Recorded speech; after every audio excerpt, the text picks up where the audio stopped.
ان اللہ وملائکتہ یصلون علی النبی یا ایھا الذین آمنوا صلوا علیہ وسلموا تسلیما اللہم صلی علی سیدنا مولانا محمد وعلی آل سیدنا مولانا محمد وعلی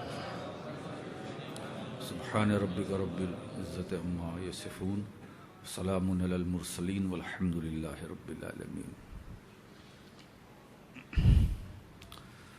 الحمد للہ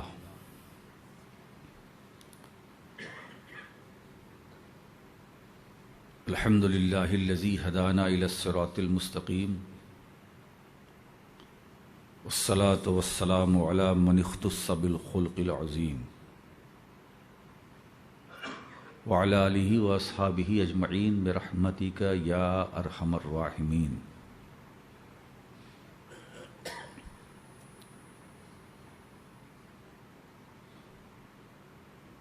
اما بعد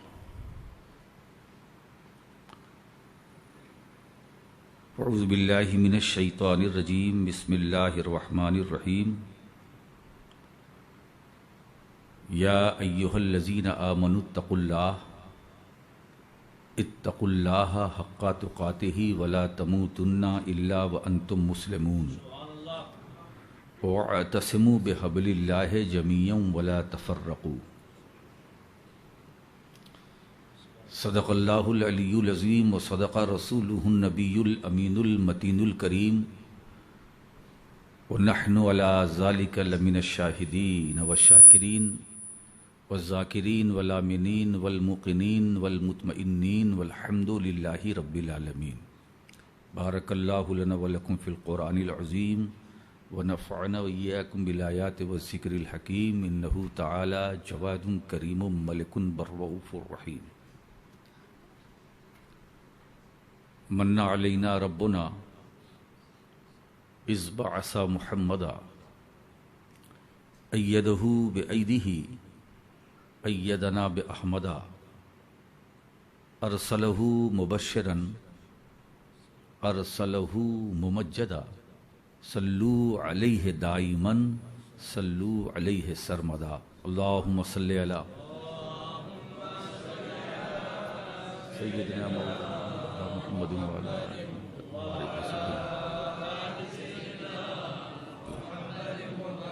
اللہ رب محمد صلی اللہ علیہ وسلم نحن عباد محمد صلی اللہ علیہ وسلم صلاۃ و سلام علیک یا رسول اللہ صلی اللہ تعالی علیہ وسلم.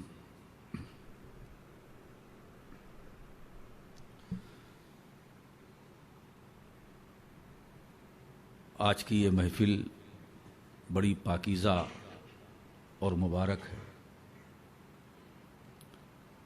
اس لیے کہ یہ پاکیزہ محفل اور یہ مجلس، یہ محفل ایک پاکیزہ ذات کے نام سے منسوب ہے.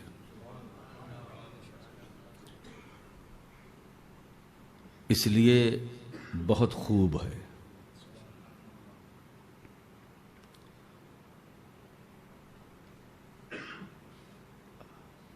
ہم اہل سنت والجماعت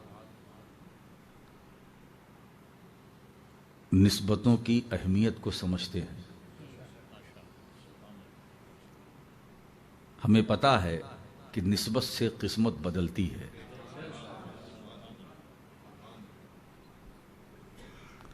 تو ہم اہل سنت بھی ہیں، اہل نسبت بھی ہیں، اور ہر اہل سنت اگر یہ کلیہ بنا دیا جائے، بلکہ منطقی اصطلاح میں موجبہ کلیہ،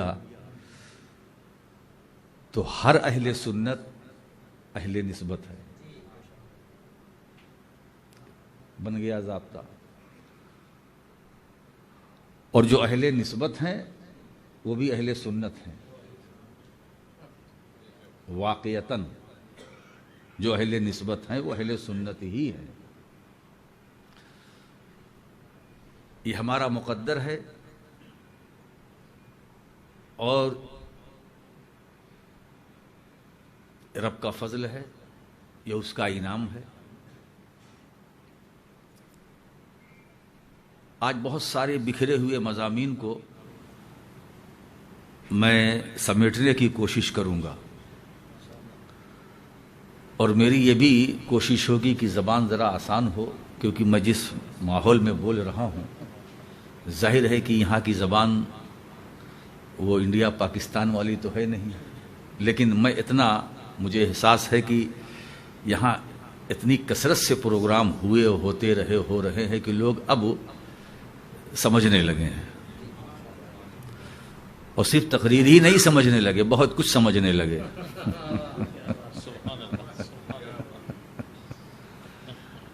مولا کریم آپ کی حاضری کو قبول فرمائے، اور پیر لاسانی سید محی الدین عبد القادر جیلانی محبوب سبحانی، ان کا کیا ذکر کروں، وہ تو اللہ کا ایک راز ہیں، اور جو راز ہو اس کو کون فاش کر سکتا ہے۔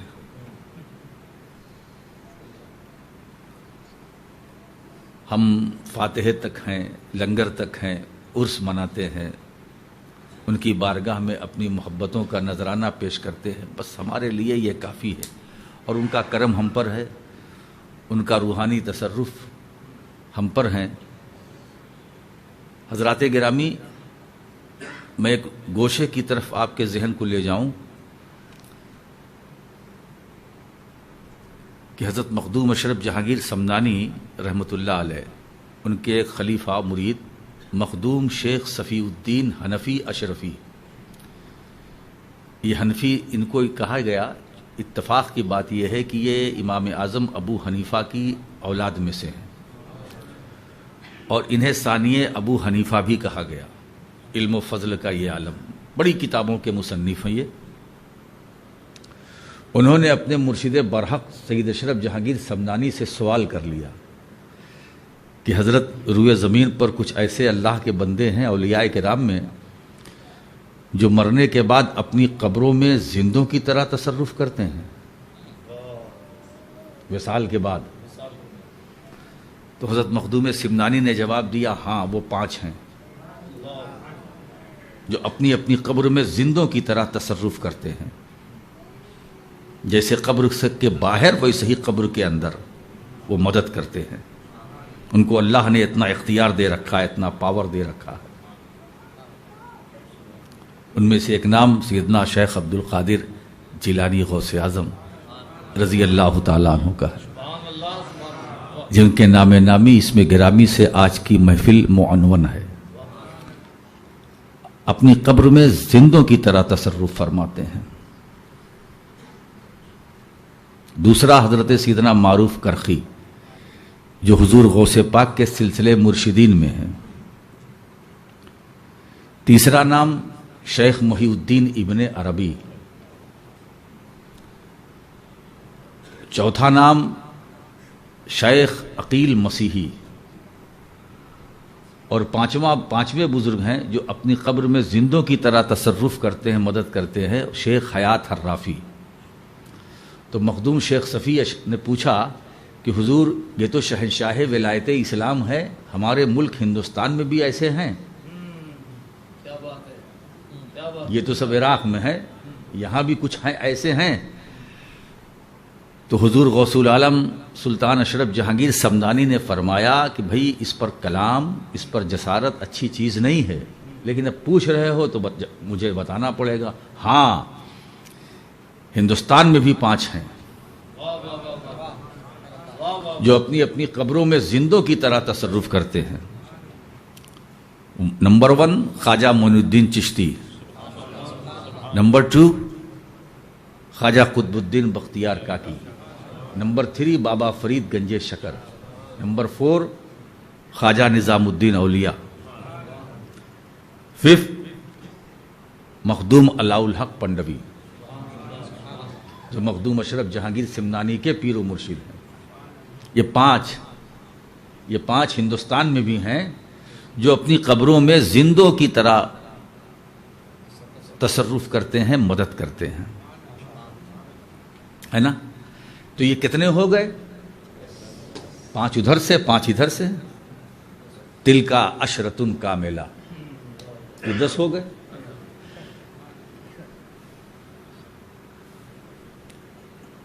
مجھ جیسا علمی بے بذاتی جس کا مجھے اعتراف ہے، میں اس پر غور کیا کہ 5 ادھر 5 ادھر، یہ بتایا کس نے؟ یہ بتایا کس نے کہ 5 ہیں جو اپنی قبر میں زندوں کی طرح تصرف کر رہے ہیں، عراق میں اور انڈیا میں؟ یہ بتایا کس نے؟ اگر یہ ہوتا کہ الگ الگ لوگوں نے بتایا ہوتا تو سمجھ لیتے ہم، ایک ہی ذات نے بتایا کہ 5 وہاں ہے 5 یہاں ہے، تو کتنے ہو گئے؟ 10۔ میں نے غور کیا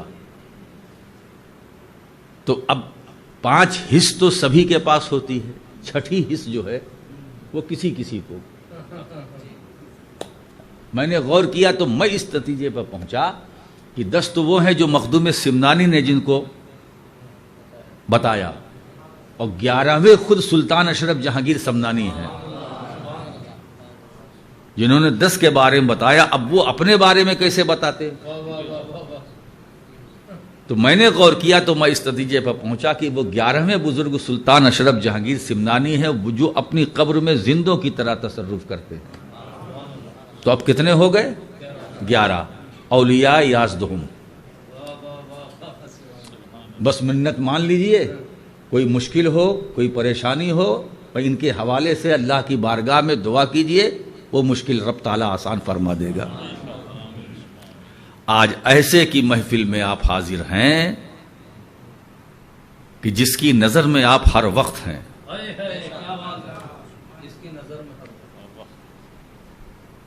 یہ میں نہیں کہہ رہا ہوں کہ جس کی نظر میں، وہ خود فرماتے ہیں، وہ خود فرماتے ہیں، نظر تو الی بلاد اللہ جمعا کخردلۃ علی حکم التسالی، وہ خود فرماتے ہیں۔ اب نظرتوں میں جو نظر ہے، واہ واہ واہ، ہے تو واحد متکلم، مگر کلام کرنے والے جو ہیں وہ حضور غوث پاک ہے، وہ فرماتے ہیں نظر تو میں نے دیکھ لیا۔ اب اس کا آسان مطلب بیان کروں، نظر تو یعنی تم میری نظر میں ہو۔ کیا ہے صاحب؟ نظرتوں میں جو نظر ہے، جی چاہتا ہے کہ اس نظر کو اپنی جان و دل نظر کروں۔ کیا بات ہے، سبحان اللہ۔ فرماتے ہیں، ترجمہ دیکھیے، ساری کائنات میری ہتھیلی میں رائی کا دانہ ملے ہوئے، رائی کے دانے کی طرح۔ آپ سوچئے کائنات کتنی وسیع اور عریض ہے، کتنی لمبی چوڑی ہے، وہ سمٹ کر عبد القادر جیلانی کی ہتھیلی میں آتی ہے تو رائی کا دانہ بن جاتی ہے۔ کیا بات ہے، سبحان اللہ۔ اب ان کو کائنات میں پوری کائنات کا معائنہ کرنے کے لیے سفر کی حاجت نہیں۔ کیا بات ہے، کیا بات ہے، یہ تصرف ہے، واہ۔ یہ اختیار ہے۔ غوث اعظم کو موریشس آنے کی ضرورت نہیں، بس اپنی ہتھیلی کھولنے کی ضرورت ہے۔ سبحان اللہ، سبحان اللہ، سبحان اللہ۔ کیا ہتھیلی ہے؟ بس وہ فرماتے نظر کیا، ہتھیلی پر نظر ڈالا تو کائنات سمٹ کر ہتھیلی میں۔ اب آپ دیکھیے، اب میں آپ سے پوچھنا چاہتا ہوں، کائنات بڑی ہے یا ہتھیلی؟ کیا بات ہے، کیا بات ہے، زندہ باد، زندہ باد۔ کائنات بڑی ہے یا ہتھیلی؟ میں عام ہتھیلی کی بات نہیں کر رہا ہوں، میں غوث اعظم کی ہتھیلی کی بات کر رہا ہوں، ہے نا؟ تو میں یہی کہوں گا کہ غوث اعظم عبد القادر جیلانی کی ہتھیلی بہت بڑی ہے، بہت بڑی ہے، اور اس کی دلیل بھی اسی میں موجود ہے۔ کائنات سمٹتی ہے، میری ہتھیلی میں آتی ہے تو رائی کا دانہ۔ اب رائی کا دانہ ہے کیا؟ چھوٹا ہی سے تو ہے، اور ہتھیلی میں رکھ دو تو ہتھیلی تو بہرحال، اب دانہ تو دانہ ہے، ہتھیلی پھر بھی بڑی، تو اس کا مطلب یہ ہے کہ اس ہتھیلی کے سامنے کائنات چھوٹی ہے، کیا بات ہے، زندہ باد۔ ہے نا؟ اس کا مطلب یہ ہے کہ حکومت وہی کر سکتا ہے، پوری کائنات پر اقتدار اور اختیار کا حق اسے ہے جو اس کائنات سے بڑا ہو. کیا بات ہے، سبحان اللہ.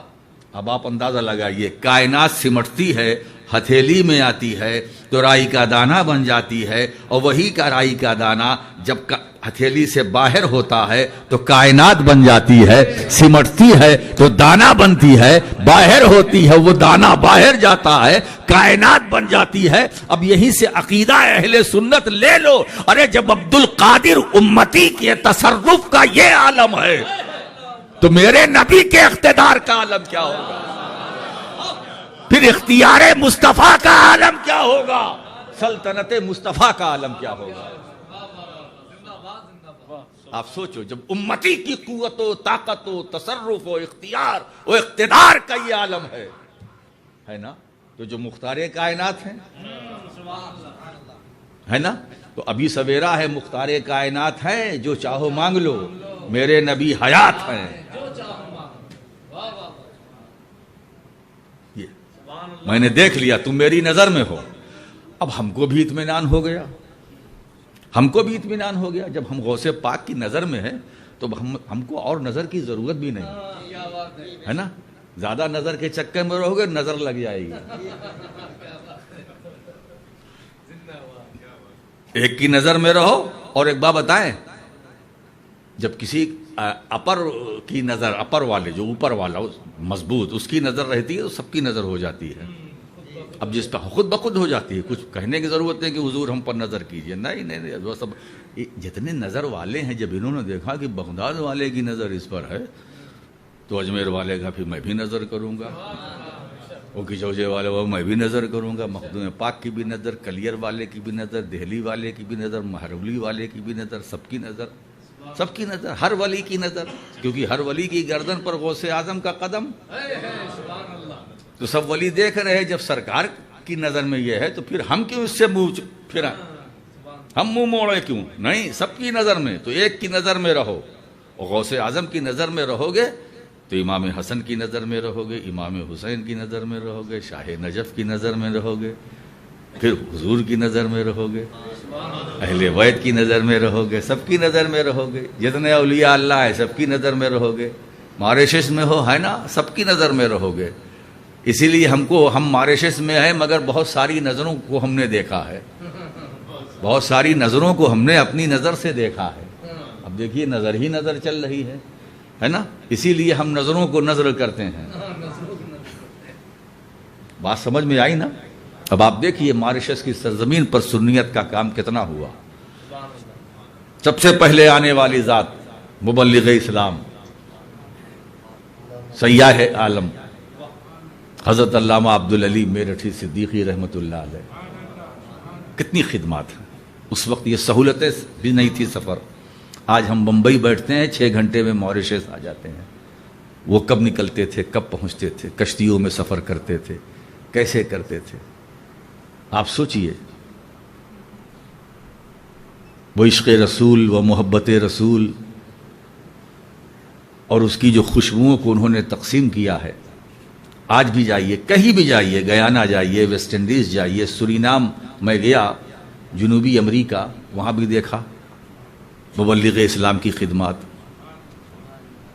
وہ انسان جو جانور ہو چکے تھے ان کی بھی تربیت فرمائی. یہ اللہ والوں کا کام. یہ ہے کہ سرکار کی سیرت کو بھی عام کیا، سرکار کی سنت کو بھی عام کیا.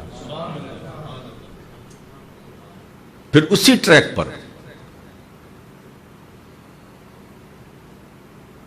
حضرت علامہ شاہ احمد نورانی صدیقی رحمۃ اللہ علیہ. آپ دیکھیے کہ جنہوں نے ورلڈ اسلامک مشن کی بنیاد رکھی اور اسی نہج پر انہوں نے کام کیا. وہ اپنے والد بزرگوار کی ایک یادگار تصویر تھے، جیتی جاگتی تصویر تھے. حضرت علامہ ابراہیم خوشتر صاحب علیہ الرحمۃ والرضوان، ان کی بھی خدمات یہاں سے لے کے برطانیہ تک، برطانیہ سے لے کر ماریشس اور یہاں سے لے کے ساؤتھ افریقہ تک خدمات پھیلی ہوئی. ہمارا ایک ٹارگٹ ہونا چاہیے کہ ہم کسی بھی سلسلے سے وابستہ ہوں، منسلک ہوں، بالکل صحیح ہے، رہیں، لیکن ہماری پوری توجہ مسلک پر رہنی چاہیے، اور وہ ہے سنیت، اشاعت سنیت۔ ہمیں اپنے بزرگوں کے بلیدان کو فراموش نہیں کرنا چاہیے۔ ہمارے اکابر علماء مشائخ نے جو قربانیاں دی ہیں انہیں فراموش نہیں کرنا چاہیے، بھولنا نہیں چاہیے، انہیں زندہ کرنے کی ضرورت ہے۔ اسی لیے میرے عزیزوں، میں چاہتا ہوں کہ ہمارے اندر یونٹی پیدا ہو، اتحاد پیدا ہو، ہم ایک بنیں۔ یہ اتحاد بہت بڑی طاقت ہے، اتحاد زندگی ہے اور اختلاف موت ہے۔ اب پسند آپ کی اپنی کہ آپ کو زندگی سے پیار ہے یا موت سے۔ مشرب ہے، مگر میں چاہتا ہوں کہ مشرب سے اوپر اٹھ کر جماعتی سطح پر اہل سنت والجماعت کے پیغام کو نشر کرو، عام کرو۔ ہمارے علماء بیٹھے ہوئے ہیں، یہ دعوت فکر میں صرف ایسا نہیں کہ یہیں، میں پورے بھارت میں یہ بات بولتا ہوں کہ ہمارے علماء اگر متحد ہوں، قوم میں خود بخود اتحاد پیدا ہوگا۔ ہمارے مسجدوں کے امام اگر متحد ہوں، مصلیوں میں خود بخود اتحاد پیدا ہو جائے گا۔ آپ کہیں سے بھی جڑے ہیں، جڑے رہیے، دعاؤں کے ساتھ میں آپ کو بولتا ہوں، جڑے رہیے، کسی کا دامن پکڑے رہو۔ لیکن جب سنیت کی بات آئے، مسلک کی بات آئے، اہل سنت والجماعت کی بات آئے، تو مشرب سے ہٹ کر اپنے مسلک کی حفاظت کرو۔ اسی میں کامیابی ہے، اسی میں بھلائی ہے، جو ہمارے بزرگوں کا طریقہ کار تھا، جو ہمارے بزرگوں کا وتیرہ تھا۔ آپ سمجھ رہے ہیں نا حضرات گرامی؟ اب آپ دیکھیے کہ حضور غوث پاک کی محفل میں آپ آئے ہیں، یہ تصور کیجئے کہ ہم دربار غوثیہ میں ہیں، یعنی دربار کبریا میں بھی ہیں، دربار غوثیہ میں بھی ہیں۔ اتنا صاحب الاقتدار، صاحب الاختیار، ولی، انسان کامل، صاحب غوثیت کبریٰ، اب صاحب کرامات کثیرہ، یہ بڑا ہلکا لگ رہا ہے، کرامت ہلکا لگ رہا ہے۔ کل وہ مولانا نے بتایا نا، استقامت پر گفتگو ہو چکی ہے، الاستقامت خیر من الف کرامت، 1000 کرامت سے بڑھ کر استقامت ہے۔ استقامت میں زندگی ہے، استقامت میں جیلا ہے، استقامت میں معرفت ہے، استقامت میں شریعت ہے، استقامت میں طریقت ہے، استقامت میں حقیقت ہے، استقامت میں معرفت ہے، استقامت میں نورانیت ہے، استقامت میں عرفانیت ہے، استقامت میں تابندگی ہے، استقامت میں رب کی بھرپور بندگی ہے، استقامت میں سنت و سیرت پر عمل بھی ہے۔ بڑی نعمت ہے، یہ بڑی نعمت ہے، ہلکے میں نہ لینا استقامت والوں کو۔ اب ایک نقطے کی طرف میں آپ کے ذہن کو لے جانا چاہتا ہوں۔ اب دھیرے دھیرے کھڑکیاں کھل رہی ہیں، دھیرے دھیرے، اور بات بھی صحیح ہے، ذرا ڈیزل انجن جو ہوتا ہے گرم ہوتا ہے دیر سے، اور جب گرم ہوتا ہے تو پک اپ پھر اچھا لیتا ہے۔ استقامت والے، یہ جو استقامت والے ہیں،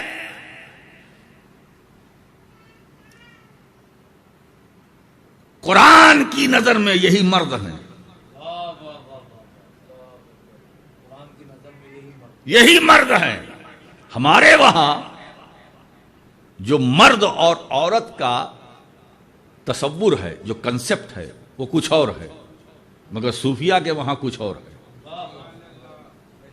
ہم میل فیمیل یہی ہے نا. کوئی فارم فل اپ کرتے ہیں, اگر میل ہے تو اس پر ٹک لگاتے ہیں, فیمیل ہے تو جو فیمیل ہے اس پر ٹک لگاتی ہے, یا لگاتے ہیں یا لگاتی ہے. اب میل فیمیل کے بیچ میں بھی کوئی ہے؟ کیا بات ہے. ایک میل ایک فیمیل,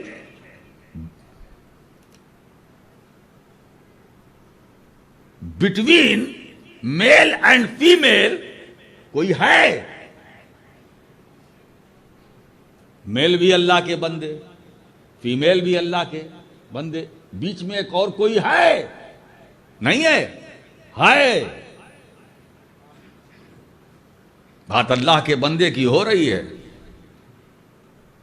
اب آپ دیکھیں, ایک وہ بھی ہے جسے نہ ہم مرد کہتے ہیں نہ عورت. کیا کہتے ہیں؟ بولیے. مخنث. اب مخنث کا اب کیا ترجمہ میں کروں؟ یہاں کریول میں کیا بولیں گے؟ انگریزی میں گے. جو نہ میل نہ فیمیل, نہ میل نہ فیمیل, مخنث. ہندوستانی زبان میں اسے ہجڑا کہتے ہیں, ہے نا. جو نہ میل نہ فیمیل. میری سمجھ میں بات نہیں آتی ہے کہ فارم کے اندر یہ حکومتیں جو ہے صرف میل فیمیل ہی کو کیوں رکھتی ہے جب تیسرا ایک اور ہے. اس کو کیوں بائی پاس کیا جا رہا ہے؟ نہیں کرنا چاہیے. اب آئیے, امام زین العابدین کا ایک قول ہے, اس قول کی تشریح کرتے ہوئے میں آگے بڑھوں گا. وہ فرماتے ہیں کہ اللہ کے بندے تین طرح کے ہیں, مرد, عورت اور ایک درمیانی جسے مخنث کہتے ہیں. اب مرد کی تعریف کیا کرتے ہیں, عورت کی تعریف کیا کرتے ہیں, اور مخنث جو ہجڑا ہے اس کی تعریف, سب کی مثال دیتے ہیں. امام سجاد, امام زین العابدین, ہائے ہائے, وہ فرماتے ہیں جو صرف اور صرف طالب دنیا ہے,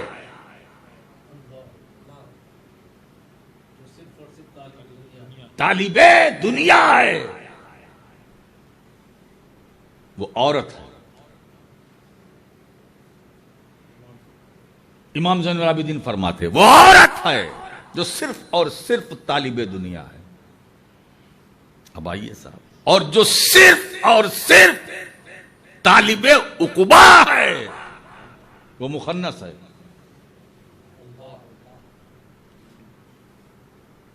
اب دو تو ہو گئے, اب تیسرا مرد. تو امام زین العابدین فرماتے ہیں جو صرف اور صرف طالب مولا ہے وہ مرد ہے. جو صرف اور صرف طالب مولا ہے, نہ طالب عقبا نہ طالب دنیا, طالب مولا, طالب مولا. تو قرآن نے جو مردانگی کا تصور پیش کیا ہے, رجال لا تلہیہم بیع ولا تجارت عن ذکر اللہ. قرآن نے مرد کسے کہا؟ ایسے مرد ہیں بیع, تجارت, خرید و فروخت ان کو اللہ کے ذکر سے کبھی غافل نہیں کر سکتی ہے. وہ مرد ہیں, کھا رہے ہیں اللہ کے ذکر کر رہے ہیں, پی رہے ہیں ذکر میں ہیں, تسبیح تحلیل میں لگے ہیں, تجارت کرتے ہیں مگر اللہ کے ذکر سے غافل نہیں ہے, سڑک پر چل رہے ہیں خدا کے ذکر سے غافل نہیں ہے, کلام کر رہے ہیں اندر اندر خدا کا ذکر بھی ہو رہا ہے, وہ مرد ہے. تو قرآن نے جسے مرد کہا ہے وہ ہے جو صرف طالب مولا ہے, نہ طالب دنیا نہ طالب آخرت, صرف طالب مولا. اب اگر جو بندہ طالب مولا ہے, اچھا ایک بات اور بتاؤں, جو صرف طالب مولا ہے وہ مرد ہے, اگرچہ وہ عورت ہی کیوں نہ ہو, اگرچہ ساخت کے اعتبار سے, بناوٹ کے اعتبار سے, شکل و صورت کے اعتبار سے اگرچہ وہ عورت ہی کیوں نہ ہو, مگر قرآن نے جو مردانگی کا تصور پیش کیا ہے اس روشنی میں وہ مرد ہے. رابعہ بصری دیکھنے میں عورت ہے مگر قرآن کہتا ہے دھوکے میں نہ رہنا، یہی مرد ہے، یہ مرد ہے۔ کیوں؟ یہ طالب مولا ہے، تو جو طالب مولا ہے وہ مرد ہے اگرچہ عورت ہی کیوں نہ ہو، ہے نا؟ اور جو طالب دنیا ہے وہ عورت ہے اگرچہ مرد ہی کیوں نہ ہو، اگرچہ مرد ہی کیوں نہ ہو، وہ طالب دنیا ہے تو وہ عورت ہے۔ اب آپ فیصلہ کر لو طالب مولا کون کون ہے، طالب دنیا کتنے ہیں، ہے نا؟ یہ جتنے یہاں بیٹھے، اب میں کیا بتاؤں، میں اس سے آگے کچھ کلام کرنا مناسب نہیں سمجھتا ہوں، ہے نا؟ اب جو بھی ہمارے پاس پیر صاحب کے پاس آئے، حضور دعا کر دیجئے، کس بات کی؟ ایک کار اور ہو جائے، حضور دعا کیجئے مکان میں تنگی ہے، مکان بن جائے۔ جتنے آتے ہیں یہاں سے لے کے برطانیہ تک سب یہی بات کرتے ہیں۔ اب میں کیا بتاؤں، اب میرا کام ہے، مولانا مسعود صاحب بیٹھے ہوئے، کوئی آئے گا تو دعا کریں گے، بھائی چلو بھائی ٹھیک ہے، میں بھی دعا کروں گا۔ صرف دنیا کی بات کرتے۔ اب یہ ان کو کیا کہا جائے؟ حالانکہ وہ ابا ہیں، وہ ابا ہیں، 4 بیٹے ہیں، مگر امام زین العابدین فرماتے ہیں کہ اگر دنیا طلبی اس کے اندر ہے تو وہ عورت ہے نا؟ دیکھنے میں مرد کیوں نہ ہو، دیکھنے میں۔ اچھا یہ بات سمجھ میں آ گئی؟ اور جو صرف آخرت آخرت آخرت، ارے بھئی آخرت آخرت کی بات کر، یہ تو مخنث کا کام ہے، مولا کی بات کر۔ کیا بات، مولا مل گیا تو آخرت کیا ہے، رب مل گیا تو عقبہ کیا ہے نا؟ ارے بھائی جب خالق کے جنت مل گیا تو جنت کیا ہے، جب خالق مل گیا تو مخلوق کیا ہے؟ تو خالق کی تلاش کرو نا، مخلوق کے پیچھے کیوں دوڑ رہے ہو؟ جس نے اسے خلق کیا ہے، پیدا کیا ہے، بس اس کی معرفت حاصل کرو، اس کا قرب حاصل کرو۔ تو جو طالب مولا وہ مرد، اگرچہ وہ عورت ہی کیوں نہ ہو۔ اب یہ نہ کہنا کہ رابعہ بصری عورت ہیں، قرآن کہتا نہیں، یہ رجال ہیں، یہ رجال ہے، رجال۔ اور رجل کا معنی انسان کوئی نہیں کرتا، مرد، رجل کے معنی مرد، اس کی جمع رجال ہے نا؟ غزوہ خیبر میں حضور نے کیا فرمایا تھا؟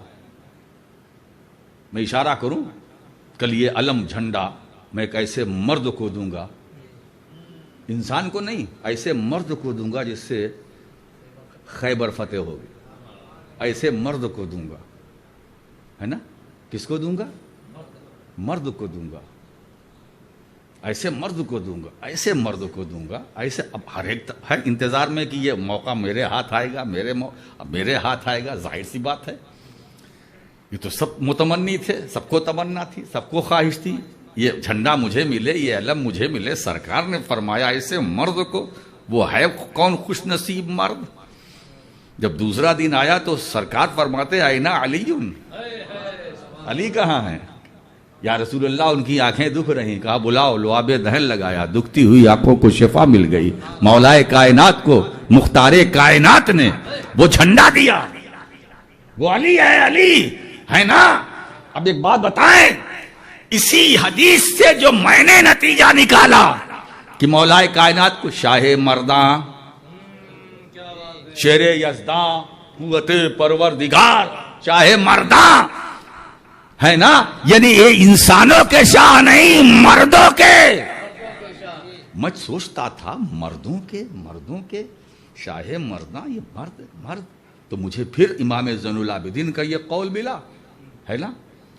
پھر اب دیکھیے پوتے کا قول اور دادا کی تصویر سامنے، پوتا یہ کہہ رہا ہے، اب دادا کی بات سامنے آ گئی کہ شاہ مردہ، اس کا مطلب یہ ہے کہ مرد اور ہیں، ان مردوں کے بادشاہ ہیں، مرد ہیں۔ وہ مرد کون ہے؟ وہ مرد وہ ہے کہ خدا کے ذکر سے کوئی چیز انہیں غافل نہیں رکھ سکتی، وہ مرد ہیں. جو طالب مولا ہے وہ مرد ہیں جن کا وظیفہ فقط تو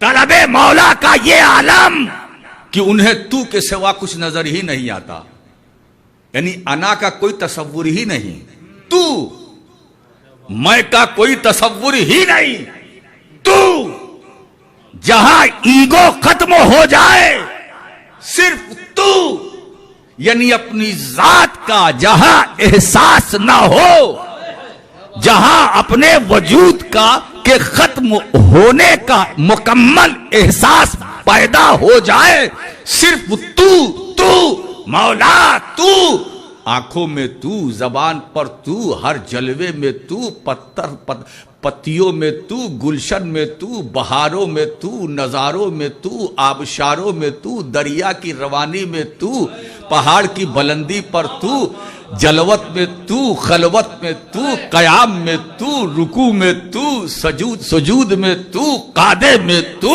قیام میں تو، دل میں تو، باطن میں تو، ظاہر میں تو، اول تو، آخر تو، ظاہر تو، باطن تو.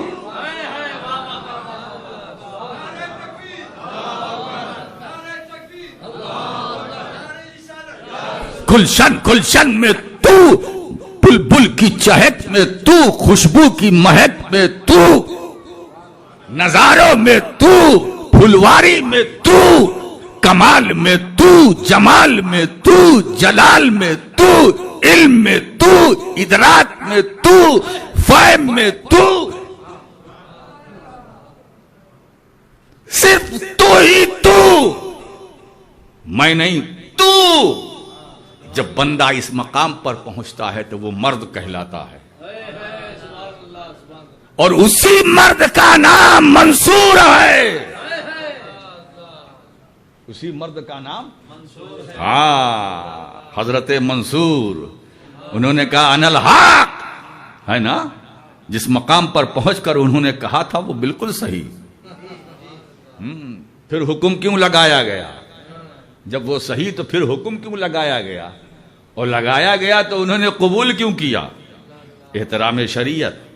اس لیے کہ سمجھنے والے منصور نہیں ہیں. تو وہاں میں اور تو کا جھگڑا نہیں، منو تو کا نہیں، صرف تو. اب انا الحق، انا الحق زبان منصور کی، کلام منصور کا نہیں. زبان منصور، کلام منصور کا نہیں. اس لیے کہ جو قول انا الحق کا اصل مدعی وہ منصور کی رگے گردن میں تھا. مدعی قول انا الحق منصور کی رگے گردن میں تھا. اور یہی تو مولانا روم کہتے ہیں، گفتہ اللہ بوت گرچہ اس حلقوم عبداللہ بوت. ارے بھائی، زبان عبداللہ کی ہوتی ہے، کلام اللہ کا. مولانا آسی کیا فرماتے ہیں؟ سوئے منصور ان الحق کی غلط نسبت تھی. کوئی کہہ دے کہیں بندہ بھی خدا ہوتا ہے، کوئی کہہ دے کہیں بندہ بھی خدا ہوتا. پھر آگے فرماتے ہیں کہ انہی کانوں سے ان الحق کے سنے ہیں دعوے، آدمی عشق میں کیا جانیے کیا ہوتا ہے.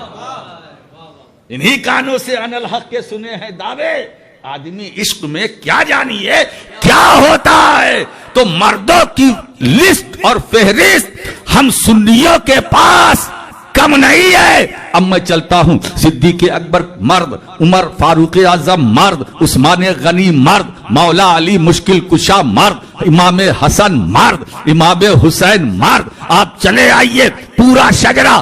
سری سختی مرد، معروف کرخی مرد، جنید بغدادی مرد، ابو بکر شبلی مرد، غوث اعظم عبد القادر جیلانی. یاد رکھو، آپ کسی انسان کی بارگاہ میں نہیں بیٹھے ہو، خدا کے مرد کی بارگاہ میں بیٹھے ہو.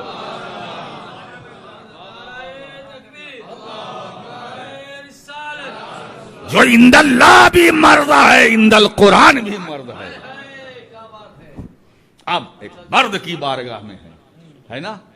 تو مرد کی بارگاہ میں آج اپنی محبتوں کا نذرانہ پیش کرنے آپ ہم سب جمع ہوئے ہیں، جس کی نظر کا یہ عالم ہے کہ ہے بغداد میں اور تصرف یہاں ہے بغداد میں تصرف، اور تصرف کیسے؟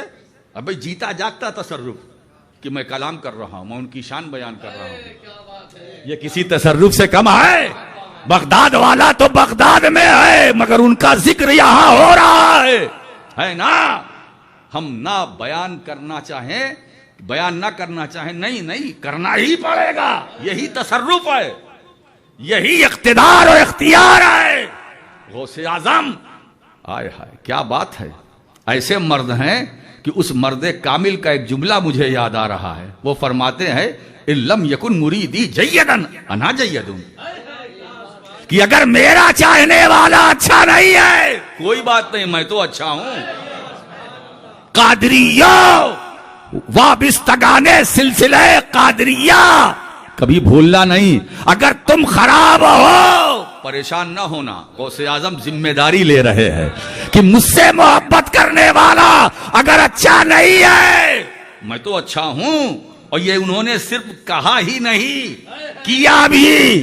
ایک برا بھٹک کر آ گیا تھا، بڑا مال ملے گا پیر دستگیر کی بارگاہ میں، جب کچھ نہ پایا تو لوٹنے لگا۔ غوث اعظم فرماتے ہیں روک، یہ قادری دربار کی مریادہ کے خلاف ہے، تو چوری کے ارادے سے آیا تھا مگر عبد القادر جیلانی تجھے اپنے گھر سے رخصت کرے گا تو چور بنا کر نہیں رخصت کروں گا، ولی بنا کر کروں گا۔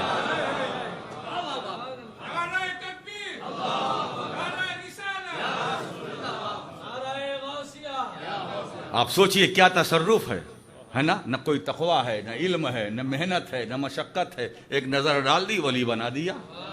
یہ تصرف ہے، یہ اختیار ہے، کیا حکومت ہے، کیا اقتدار ہے نا؟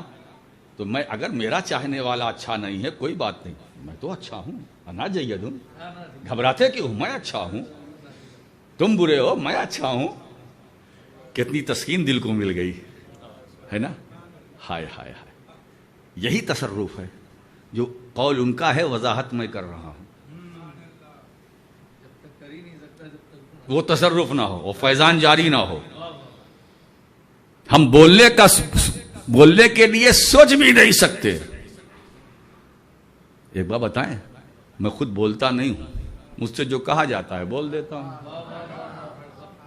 موقع محل جیسا ہوتا ہے۔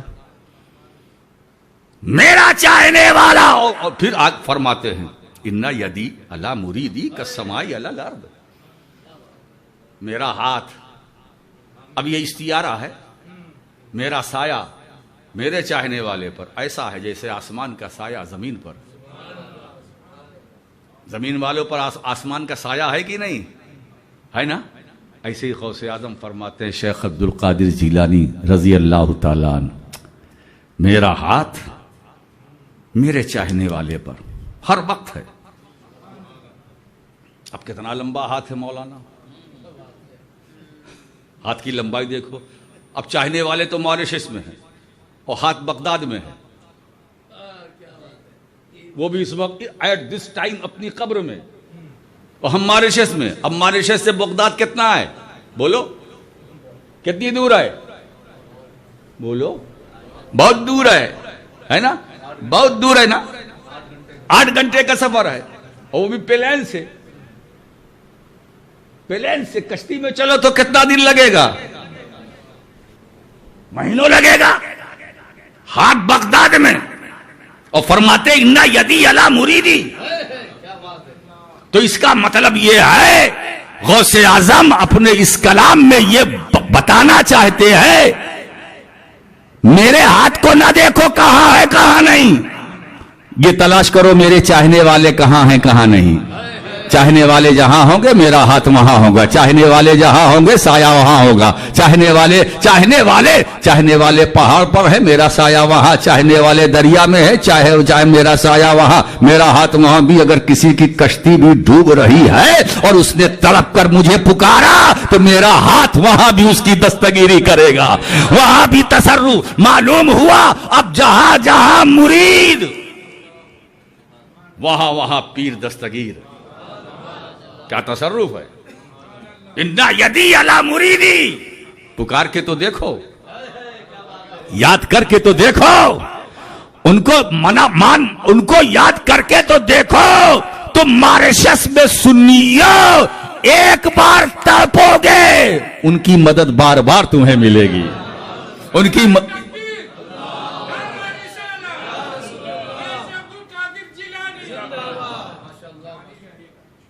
ہے نا. کیا بات ہے صاحب. تو یہ مرد ہیں جن کی بارگاہ میں ہم خراج عقیدت پیش کرنے کے لیے حاضر ہیں. حضرات گرامی، بس میں آپ سے اتنا چاہتا ہوں کہ ہمارے بزرگوں نے جو اہل سنت والجماعت کا کام کیا، بس اسی کو تازہ کیجیے، اسی کو باقی رکھیے. جو مبلغ اسلام نے کریکٹر پیش کیا اس کو قائم رکھیے. جو علامہ شاہ احمد نورانی رحمت اللہ علیہ نے پیش کیا اس کو باقی رکھیے، اس کو تازہ کیجیے. جو علامہ ابراہیم خوشتر رحمت اللہ علیہ نے قائم کیا، محنت کیا، اس کو باقی رکھیے، تازہ رکھیے. اس پر آنچ نہ آنے پائے. ایسا نہ ہو کہ وہ یہ بزرگ اپنی قبروں میں ان کی روح کو تکلیف ہو، بے چینی ہو. اگر آپ ان کی بارگاہ میں سچی خراج عقیدت پیش کرنا چاہتے ہیں، ہمارے مشائخ، ہمارے علماء، چاہے حضور شیخ طریقت علامہ سید نعیم اشرف رحمۃ اللہ علیہ، علامہ سید کلیم اشرف، شیخ الاسلام علامہ مدنی میاں ہاشمی میاں صاحب، حضور سرکار کلا رحمۃ اللہ علیہ، مبلغ اسلام علامہ عبدالعلیم میرٹھی صدیقی رحمۃ اللہ علیہ، علامہ شاہ احمد نورانی، علامہ شاہ ابراہیم خوشتر، یہ جتنے بھی ہمارے اکابر علماء تھے، انہوں نے جس منہاج پر کام کیا، ضرورت ہے ہمیں اور آپ کو کہ اسی طریقے پر ہم چلیں اور اسی پر ہم چل کر عمل کریں. اسی میں ہماری بھلائی ہے، اسی میں. اب بات ہو گئی، ایک تمہید تیار ہو گئی. اب دیکھو قرآن تم سے کیا کہتا ہے. ایمان والو اللہ سے ڈرو جیسا کہ ڈرنے کا حق ہے، جیسا کہ ڈرنے کا حق. اب آج سے یہ طے کر لو، ایمان ہم لا چکے ہیں، عمل بھی ہے. اب عمل کیا ہے؟ اتقوا اللہ میں تو سارے اعمال آ گئے، ہے نا. اتقوا اللہ میں صرف یہ نا اللہ سے ڈرو، مطلب یہ صرف یہی نہیں کہ نماز روزہ حج زکوٰۃ نہیں. اتقوا اللہ، اللہ سے ڈرو، جھوٹ مت بولو، غیبت مت کرو، چغل خوری مت کرو، کسی کے پھیر میں نہ رہو، کسی کے چکر میں نہ رہو، ہے نا. ان کی تیری میری یہ سب بند کر دو، چغل خوری بند کر دو، برائی کے راستے سے ہٹ جاؤ، اللہ سے ڈرو. ماں باپ کی تعظیم کرو، چھوٹوں سے محبت کرو، اللہ سے ڈرو. بچوں کو دین سکھاؤ، اچھی تعلیم دو، قرآن کی تعلیم دو، اللہ سے ڈرو جیسا کہ ڈرنے کا حق ہے. اتقوا اللہ کا دائرہ اتنا وسیع ہے کہ سارے اعمال آ گئے، ہے نا. اور اس کے بعد قرآن کیا کہتا ہے؟ اتقوا اللہ حق تقاتہ ولا تموتن الا وانتم مسلمون. ایمان بھی، عمل بھی، تقویٰ بھی. آپ اطمینان سے رہو، تم کو صرف اور صرف اسلام کی حالت میں مرنا ہے، مسلمان ہو کر تمہیں مرنا ہے. اب اس کے بعد پھر قرآن کیا کہہ رہا ہے؟ وَاعْتَصِمُوا بِحَبْلِ اللَّهِ جَمِيعًا وَلَا تَفَرَّقُوا. اور اللہ کی رسی کو مضبوطی سے پکڑ لو، جدا جدا نہ رہو، الگ الگ نہ رہو، بٹ کر نہ رہو، ڈٹ کر رہو، متحد ہو کر رہو. شیر و شکر، جو دوریاں ہیں اسے نزدیکی میں بدلو، محبت سے رہو، پیار سے رہو. ایسا نہ لگے کہ اہل سنت میں بھی بھوچال آ گیا ہے، فرقہ بندی کا تصور پیدا ہو گیا ہے. مشرب اتنا غالب نہیں ہونا چاہیے کہ مسلک پر آنچ آئے. مسلک پر آنچ آئے یہ نہ ہمیں گوارا ہے، نہ انہیں گوارا ہے، نہ انہیں گوارا ہے، نہ انہیں گوارا. اس لیے کہ کل میدان محشر میں ہم سے مشرب کے بارے میں نہیں پوچھا جائے گا، مسلک کے بارے میں پوچھا جائے گا. مسلک صحیح، اچھا ایک بات بتائے، اگر مسلک کو آنچ آئی تو مشرب کہاں رہے گا؟ وہ تو رہے گا ہی نہیں. تو جدا جدا نہ رہو، یونٹی پیدا کرو اپنے اندر، بھائی چارہ، محبت. دلوں سے نفرتوں کو نکالو، قدورتوں کو نکالو، محبتوں کو جگہ دو. ہر ایک دوسرے کا احترام کرے، دوسرے کا پاس و لحاظ کرے، دوسرے کی تعظیم کرے، دوسرے سے محبت سے ملے، پیار سے ملے. یہی تو اسلام ہے. وَاعْتَصِمُوا بِحَبْلِ اللَّهِ، اور اللہ کی رسی کو مضبوطی سے پکڑو. یہ رسی ہے کیا؟ آج بس اسی رسی پر دو تین باتیں پیش کر کے بس کلام مختصر کر دوں. اللہ کی رسی، اللہ ایک قول تو یہ ایک تفسیر، اللہ کی رسی اللہ کا دین. تو اس کا مطلب یہ ہوا کہ اور اللہ کے دین کو مضبوطی سے پکڑو. دوسرا قول اللہ کی رسی قرآن، تو اس کا مطلب ہوا قرآن کو مضبوطی سے پکڑو. اور تیسرا قول اہل بیت کا دامن. اگر اہل بیت کا دامن تو اس کا مطلب یہ ہے کہ اہل بیت کے دامن کو مضبوطی سے پکڑو. اور ایک بات بتائیے، تیسرا قول، تیسری تفسیر مجھے اس لیے اچھی لگ رہی ہے کہ پہلے دونوں میں الگ الگ ہے، دین الگ ہے، قرآن الگ ہے، مگر اہل بیت کا اگر دامن آپ نے پکڑ لیا، اللہ کی رسی ہے، تو یہاں دین بھی آ گیا، قرآن بھی آ گیا. اہل بیت سے اگر آپ نے ان کے دامن کو پکڑا، ان کو مجھ سے محبت کی، تو دین بھی اور قرآن بھی ہے نا. اس لیے یہ جچتی ہوئی بات ہے. قربان جاؤ اس مفسر کی تفسیر پر جس نے ایک جامع بات کہہ دی، جامع بات کہہ دی کہ دامن اہل بیت کا اگر تمہارے ہاتھ میں ہے تو تم بھٹکو گے نہیں، کہیں اٹکو گے نہیں، ہے نا. اٹکو گے نہیں. ہاں اگر وقت آئے گا تو پٹکو گے، اٹکو گے نہیں، کیونکہ دامن اہل بیت کا ہاتھ میں ہے. تو دین بھی ہے، اسلام بھی ہے، قرآن بھی ہے. دین بھی ہے، اسلام بھی ہے، قرآن بھی ہے. تو اللہ کی رسی، اہل بیت کا دامن.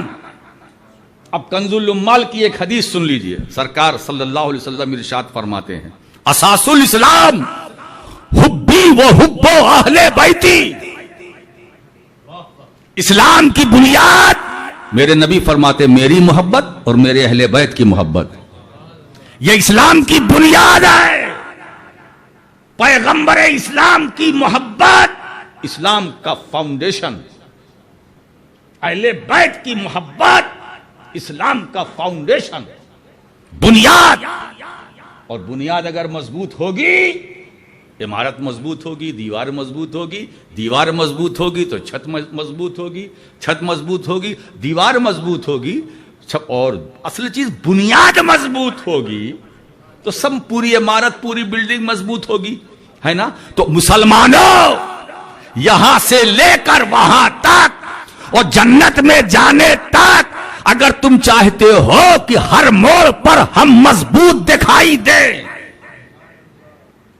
تو رسول سے بھی محبت کرو، اولاد رسول سے بھی محبت کرو، رسول سے بھی محبت کرو، اولاد رسول آل رسول سے بھی محبت کرو، اہل بیت مصطفیٰ سے بھی محبت کرو. کیوں؟ اس لیے میں تو مولا کائنات کے بارے میں ایک حدیث پاک مجھے یاد آ گئی. سرکار فرماتے ہیں، حب علی یاکل الذنوب کما تاکل النار الحطب. علی کی محبت گناہوں کو ایسا کھاتی ہے جیسے آگ لکڑی کو کھاتی ہے، جیسے آگ لکڑی کو کھاتی ہے نا. اب سرکار ایک مقام پر اور ارشاد فرماتے ہیں، لا يحبك الا مومن ولا يبغضك الا منافق.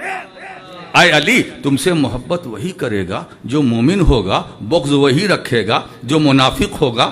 رسول کے ارشاد سے راشد مکی سمجھ گیا ہے نا کہ علی کا ذکر، کہ منافق کسے کہتے ہیں، مومن کسے کہتے ہیں. اب کسی دلیل کی ضرورت نہیں، کسی خطاب کی ضرورت نہیں کی، کسی تحریر کی ضرورت نہیں، نہ کسی مصنف کی ضرورت ہے، نہ کسی مفسر کی ضرورت ہے، نہ کسی مؤرخ کی ضرورت ہے، نہ کسی مدبر کی ضرورت ہے، نہ کسی محدث کی ضرورت ہے، نہ کسی محقق کی ضرورت ہے. خود سرکار فرما رہے ہیں، علی کا ذکر کرو مجمع میں، اگر چہرے پر شادابی آ جائے تو سمجھ لو وہ مومن ہے، چہرہ مرجھا جائے تو سمجھ لو منافق ہے.